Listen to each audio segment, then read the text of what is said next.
Today I'm gonna talk about what I have done so far on Sprint 1 with my indie game. So my indie game is a track matching game. Right now I'm gonna showcase for you the gameplay first. What I have done so far.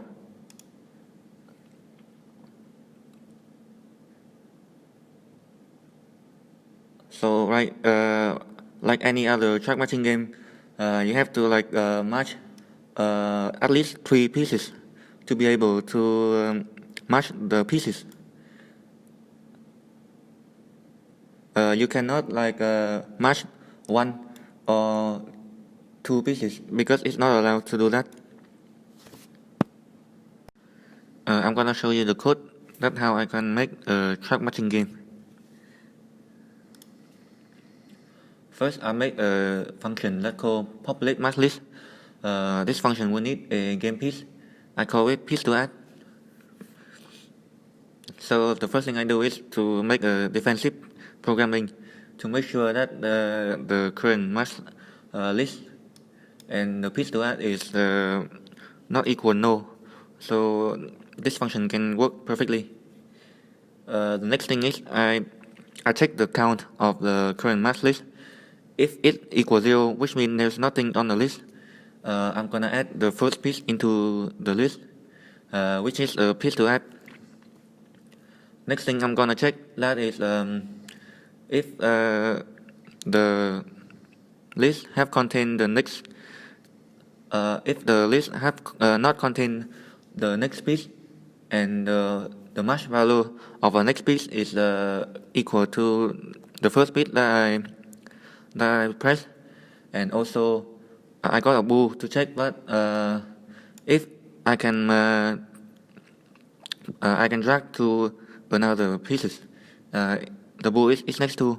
It's gonna check up and down, left and right, and all diagonal for me to drag the next pieces. And last thing is when you drag and you think you have another way to do that, you can drag backward and it will remove the last pieces that you have dragged and remain for you to do the next step. On to the input side of things, I got a function that when I hold down the mouse, first thing I gotta check that player input is enabled. Then I call the populate match list and call out the first piece that I have pressed. Then to be able to drag to another pieces, I need the function that when I press the mouse, it will have an input mouse of 0. This is the left click, and also I also have to check the input is on.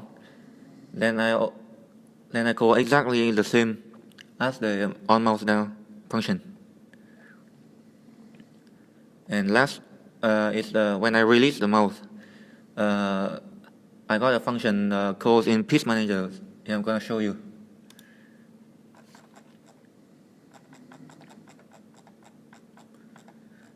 This function will clear all of the pieces that matches and also deal damage to the monster. You can see that each time I kill a monster, it will change to another monster randomly, and the health of the monster will go up.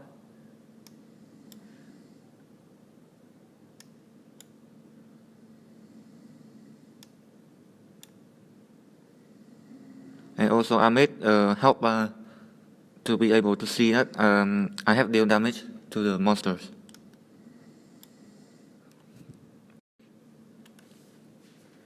Okay, so in here I have a function that called spawn enemy. It's in enemy spawn script. First, this will have a random number passing through, and when I instantiate a monster, it will have this random index and spawn in the monster that I have in the array. This one, the make enemy function, is to make sure that the monster is visible to the screen. When I check the sorting layer, this function is to make the health of the monster randomly. When I kill a monster, the next monster will have more health. It also have a random range from 2 to 6. It will multiply to the monster health. With the health bar, I have a script called health bar enemy. This will set the health and also gradient and color the health bar underneath the monsters. It will change from green and then yellow and to red if the monster getting lower and lower. Also, you can see that when I press pieces, it's gonna gray out other colors. To be able to do that, in the tile script,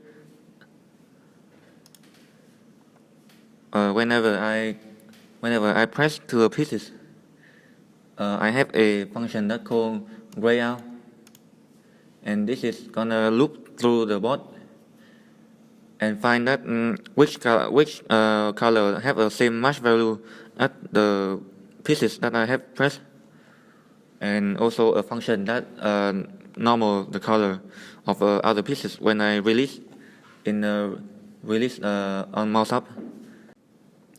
And you can see that whenever I damage the monsters, it has an animation of damage pop up, and the script that do those things is the floating damage script. This is the script that hold the animation and also the text of the damage. I have to code it in piece manual as well because that script is coding the damage, and this will display the number of damage that I have done. For example, if I have a match 3, it will deal like 30 damage to the monsters. That is everything that I have achieved in this sprint.